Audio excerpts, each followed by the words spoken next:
Au courant, on n'avait pas de courant. Non, bien sûr. Là, quand on se couchait dans la chambre que je t'ai dit tout à l'heure, il faisait froid. Oui. On avait des draps en toile qui étaient froids. On gigotait pour les chauffer, c'est tout ce qu'on faisait, puis on dormait. Oui. Puis vous voyez, ça a conservé quand même. Non. Mais on n'a pas été malheureux, si on peut dire. On avait, je ne sais pas comment dire, on a eu des bons moments.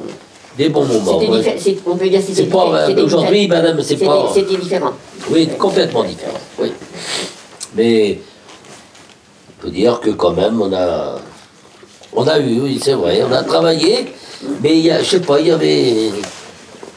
On regrette pas, je pense qu'on peut pas... Et puis les gens avaient le temps de se voir les uns les autres et tout. Aujourd'hui, ça court un peu, c'est pas le même genre, c'est complètement là. Il y avait beaucoup d'entraide, beaucoup de solidarité. Ah, oui, oui, les gens se connaissaient, donc c'était plus convivial. Oui. Hein, sûrement. C'est peut-être plus dur pour les femmes, peut-être, que pour les hommes.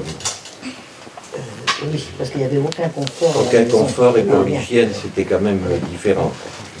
Il n'y avait pas de machine à laver. Oui, comme ça, il n'y avait pas de salle d'eau, il n'y avait pas de toilettes, ou les toilettes dans le fond du jardin. Oui, voilà.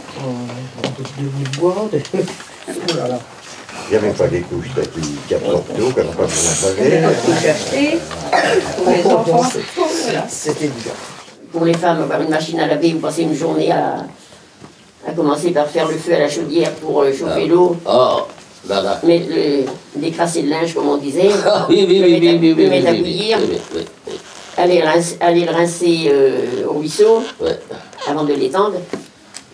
C'est autre chose que d'appuyer sur un bouton. Si vous voulez, on n'avait pas d'électricité. On n'avait pratiquement pas de radio. On n'avait pas de téléphone. On avait très peu de voitures. Pas de matériel agricole dans les fermes. C'était tout à cheval, ou à bœuf, ou je ne sais pas comment. On travaillait, il y avait beaucoup d'agriculteurs, donc on travaillait beaucoup dehors. On prenait le temps d'admirer la nature. Hein, ça, on vivait dans la nature de toute façon. Et donc, c'est pour ça qu'on a certainement eu des bons côtés, mais bon, ben, c'est vrai que le progrès, on ne le regrette pas quand même. Il y a eu une évolution technologique importante entre le moment de notre jeunesse et maintenant. Ça a été énorme comme évolution technologique, énorme et rapide. Est-ce que Saffré a beaucoup changé depuis votre enfance? Énormément. Énormément, oui. À Saffré, par exemple, en 1950, il y avait 460 exploitations agricoles. Ce qui veut dire que dans chaque exploitation, il n'y avait pas que l'exploitant, il y avait la femme et les enfants. Donc tout ce monde-là vivait à la campagne, vivait, donc comme on disait tout à l'heure, se connaissait et tout ça, quoi. En 75, il n'y en avait que 200. Et maintenant, il y en a 42, exactement, exploitations agricoles. Alors donc, ça a changé le paysage, parce que les gens travaillaient sur les terres. Il y avait des... Avec le progrès, il a fallu agrandir les champs pour pouvoir se... Oui, le remembrement a apporté beaucoup de choses à Saffré. Donc, on a enlevé des haies, ça change au niveau du paysage de ce qu'on voit. Oui, parce que le matériel est venu, comme qui était trop important, on pouvait pas faire dans des petites parcelles. Aujourd'hui, bon voilà, avec le matériel que là, madame, c'est tout un changement. Donc ça change, on ne voit plus les troupeaux de vaches sur les routes.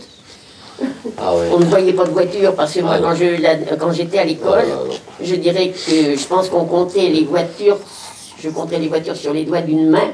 Ah oui. Il n'y avait pas plus de 5 voitures sur Saffré. Eh bien, je ne sais pas combien il y en a maintenant, mais bon. Mais moi, on voit les vaches sur les routes, mais on voit les voitures. Les nôtres aussi. Hein. Je suis né à la Chênaie, bord de la route, la 137, Bordeaux-Saint-Malo. Eh bien, un jour, il y avait un cotonnier qui s'appelait Arsène, toujours son prénom. Mon père lui avait donné une chaise et puis il était assis à la maison, il avait dû compter 11 voitures dans la journée. 11 voitures dans la journée. 11 voitures dans la journée. Oui. Alors je parle de ça en 39, 40. Oui. 11 voitures. Oui. Il commence à s'endormir, le gars. Ça fait pas souvent. En plein qui vient, allez hop. Moi je sais qu'il y en avait pour 5. Il y avait celui qui allait chercher le courrier. Oui, oui, je me rappelle de ça. À la gare. À la gare, oui. Il devait y avoir 1 ou 2 commerçants. Oh là là là, Il y avait commerçants, peut-être le oui. médecin, je ne sais pas. Oui, mais oh. Mais bon, on est compté sur le doigt d'une main. Oh là là là là. Les réalités sont différentes. Ah oui. C'est tout. C'est très différent. Si vous voulez, on a un pied dans le Moyen-Âge Ouais. et puis l'autre dans l'actualité.